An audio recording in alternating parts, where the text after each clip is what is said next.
দেখুন, সব জায়গাতে সব সময় কিছু না কিছু গন্ডগোল থেকেই থাকে, কিন্তু সেটার উপরে বেস করে ইনস্টিটিউট অফ এমিনেন্স যাদবপুরকে বাদ দিয়ে দেওয়া হবে আমার মনে হয় না সেটা হয়েছে বলে। সেটা যদি হয়ে থাকে তাহলে সেটা ঠিক নয়।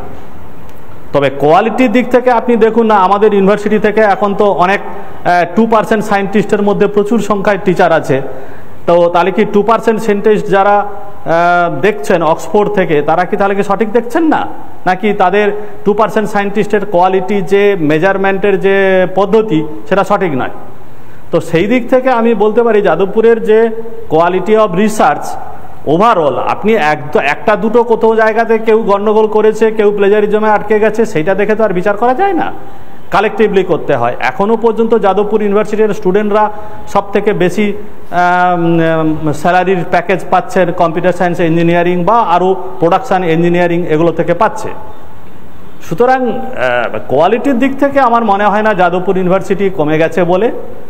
এবং দেখুন, অনেক ভালো ভালো ইউনিভার্সিটি অনেক সময় তারা বিভিন্ন কারণে হয়তো ডেটা দিতে পারে না, এরকম কিছু হয়ে থাকে। এখন যাদবপুরে কি হয়েছে আমি জানি না, তবে এটুকু জানি এখানে অনলাইন ব্যাপারটা এখনও খুব একটা রেডি নয়।